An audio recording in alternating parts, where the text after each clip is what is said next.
ఇదే సభలో స్పీకర్గా సుదీర్ఘమైన అనుభవం వారికి ఉన్నది. మాజీ ముఖ్యమంత్రి చంద్రశేఖరరావు గారితో కలిసి పనిచేసిన సుదీర్ఘమైన అనుభవం కూడా వారికి ఉన్నది. అయితే ఇక్కడ వారు కొన్ని విషయాలు మరి సందర్భంగా గుర్తు లేదో రాలేదో నాకు తెలీదు. వారికి మీ ద్వారా గుర్తు చేయదలుచుకున్నాను. 2011 సంవత్సరంలో శాసనమండలి ఎన్నికలలో భారతీయ జనతా పార్టీ టీఆర్ఎస్ పొత్తు పెట్టుకున్నారు.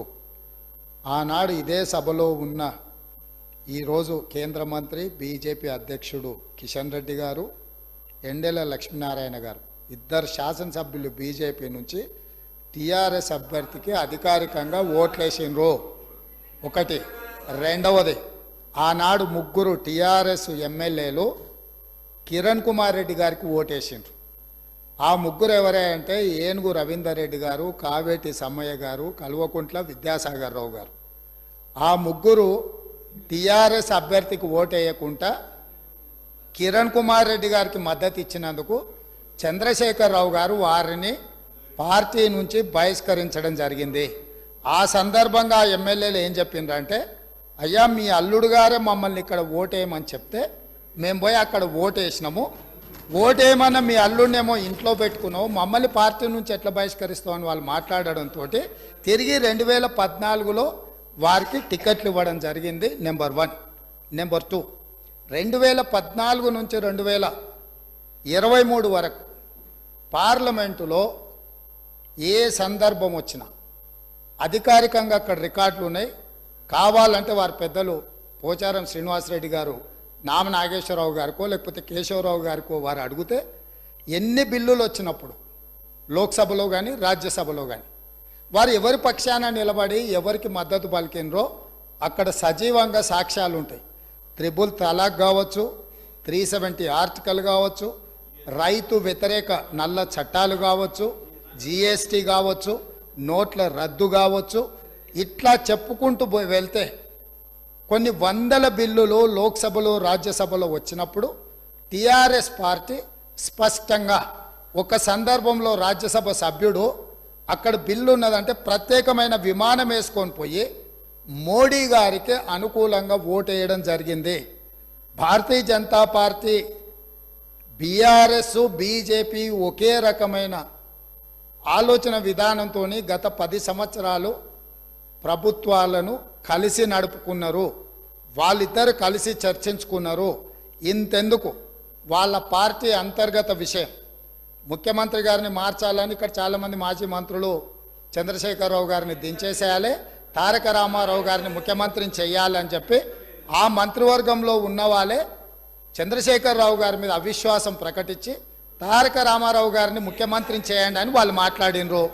వాళ్ళందరూ ఒత్తిడి తట్టుకోలేక చంద్రశేఖరరావు గారు వెళ్ళి నరేంద్ర మోడీ ప్రధానమంత్రిని కలిసి నేను అక్కడి నుంచి మా వాళ్ళు తప్పుకోమంటుండ్రు, తప్పుకుంటా తారక రామారావు గారిని తెలంగాణ రాష్ట్రానికి ముఖ్యమంత్రిని చేస్తా, మీరు నాకు అనుమతి ఇవ్వమని అడిగినరని, నేను వారసత్వ రాజకీయాలు లేకపోతే రాచరికాలను నేను సమర్థించను, నేను వ్యతిరేకిస్తున్నా, అది ఎలా సాధ్యమో అని నేను చంద్రశేఖరరావును నిలదీసినని భారత ప్రధానమంత్రి తెలంగాణ రాష్ట్రానికి వచ్చినప్పుడు స్పష్టంగా ప్రకటన చేసిండు. ఇప్పుడు పెద్దలు శ్రీనివాసరెడ్డి గారిని నేను అడుగుతున్నా, మీకు ఎలాంటి సంబంధాలు లేకపోతే, అనుబంధం లేకపోతే, ఆయన అనుమతితోనే మీరు నిర్ణయాలు తీసుకోకపోతే మీ పార్టీ అంతర్గత వ్యవహార ముఖ్యమంత్రిని మార్చుకోవడం అనేది, అట్లాంటి విషయం కూడా మోడీ గారి అనుమతిని అడిగిందంటే మీ బంధం ఫెవికల్ బంధం. ఒకవేళ మీకు కేసీఆర్ గారు చెప్తుండ్రో లేదో వాస్తవాలు ఒక్కసారి ఇప్పుడు నేను చెప్పిన చరిత్రను మొత్తము వారు తెలుసుకోవాల్సిందిగా నేను కోరుతున్నా. మీకు కొన్ని చెప్తాడు, కొన్ని దాస్తాడు. కాబట్టి దాచినై మీకు ఒకవేళ ఎప్పుడైనా అనుమానం వస్తే మీరు ఎప్పుడైనా నన్ను అడగొచ్చు, స్వేచ్ఛగా వచ్చి కలవచ్చు. మిగతా వివరాలన్నీ కూడా నేను మీ దృష్టికి తీసుకొస్తా. పోచారం శ్రీనివాసరెడ్డి. మేమందరం కూడా కలిసి పనిచేసినాం సార్. తెలుగుదేశం పార్టీలో వారు ఉన్నారు, మేమున్నాం, కష్టపడి పనిచేసినాం. వారు ఈరోజు ఒక నిమిషం వినండి, ఇదే ఓపిక ఉండాలండి. శాసనసభలో మాట్లాడే ఓపిక కాదు, ఇనే ఓపిక కూడా ఉండాలి. వారు చెప్పారు. ఒక్క నిమిషం బ్రదర్ వినండి. వారు అవకాశం ఇస్తే మాట్లాడండి, వారు అవకాశం ఇస్తే మాట్లాడండి. Please please please cooperate.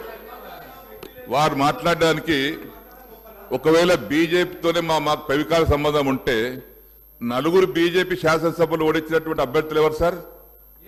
BRS party అభ్యర్థి ఓడించారు. 2011లో గౌరవ ముఖ్యమంత్రి గారు అన్నారు, 2011లో